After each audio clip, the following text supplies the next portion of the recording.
ഇതുവരെ ഞാൻ കഷ്ടപ്പെട്ട് പഠിച്ചു കഴിഞ്ഞിട്ട് ഇതുവരെ ഒരു സീറ്റ് ഇല്ല. ഫസ്റ്റ് അലോട്ട്മെന്റ് കിട്ടിയില്ല, സെക്കൻഡ് അലോട്ട്മെന്റ് കിട്ടിയില്ല. ഇതിനു വേണ്ടി എന്താണ് ഇനി ചെയ്യേണ്ടത് അറിയില്ല. ഫുൾ A+ ആണ്. Boys school Koyilandy. അവിടെ പഠിച്ചിട്ട് ഇതുവരെ ഒന്നും കിട്ടിയില്ല, സീറ്റ് ഇതുവരെ കിട്ടിയില്ല. ഇല്ല, ഒരു സ്കൂളിൽ നിന്ന് വന്നിക്കില്ല ഇതുവരെ. ഇനി കുറച്ച് കുട്ടികളുണ്ട്, കുറെ കുട്ടികളാണ് ഇനി കിട്ടാത്ത. നിങ്ങൾ ഒരുപാട് പ്രതീക്ഷയൊക്കെ പഠിച്ചാണ്. ഞങ്ങള് കുറെ കഷ്ടപ്പെട്ട് ഉറക്കം കഴിഞ്ഞൊക്കെ പഠിച്ചിട്ട് ഞങ്ങൾക്ക് ഇതുവരെ സീറ്റ് കിട്ടിയില്ല. വേണ്ടി എന്താ ചെയ്യണ്ടേ? ഇല്ല, 2 അലോട്ട്മെന്റ് കഴിഞ്ഞ് ഇതുവരെ സീറ്റ് കിട്ടിയില്ല. എത്ര പഠിച്ചിട്ട് കിട്ടുന്നില്ല, എന്താ ചെയ്യണ്ടേ? എത്ര പഠിച്ചില്ലേ? ഫുൾ A+ വാങ്ങിയിട്ട് സീറ്റ് കിട്ടുന്നില്ല പറഞ്ഞാല് പ്രശ്നമല്ലേ? സെക്കൻഡ് അലോട്ട്മെന്റ് വന്നിട്ടും സീറ്റ് തരട്ടില്ല.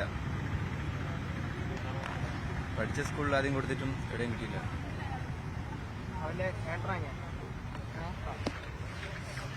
ഫസ്റ്റ് വന്നപ്പോ വിചാരിച്ച് സെക്കൻഡിൽ വരുമെന്ന്. ഫുൾ A+ കിട്ടി, ഉറക്കില്ലാണ്ട് പഠിച്ച് ഇവിടെ ഫുൾ A+ ഒക്കെ വാങ്ങിയിട്ട് ഒരു +1 സീറ്റ് സെക്കൻഡ് അലോട്ട്മെന്റ് വന്ന് വീട്ടിലെ പ്രയാസങ്ങൾ ഞാൻ അനുഭവിക്കുന്നത്.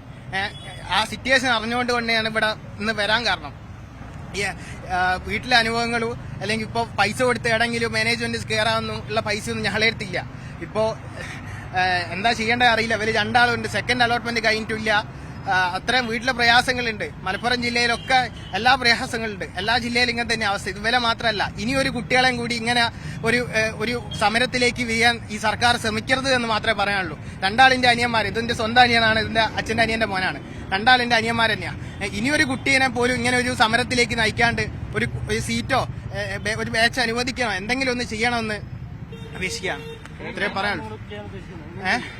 ഇനിയിപ്പോ എന്താ ചെയ്യാനല്ലേ? ഫസ്റ്റ് കഴിഞ്ഞ്, സെക്കൻഡ് കഴിഞ്ഞ്, 3 കഴിഞ്ഞു. 3ാമത്തെ അലോട്ട്മെന്റ് കഴിഞ്ഞാല് തീർന്നു. മെയിൻ അലോട്ട്മെന്റുകൾ തീർന്നതാണ് ഇവര് പറയുന്നത്. ഇന്ന് 3ാമത്തെ അലോട്ട്മെന്റോ അല്ലെ നാളെ വരും എന്നാ പറയുന്നത്. അതിൽ എന്റെ പേര് ജീവൻ. ഇപ്പൊ അത്രേ പറയാനുള്ളൂ. ഇനിയിപ്പോ എന്താ ചെയ്യേണ്ടതെന്ന് അറിയില്ല.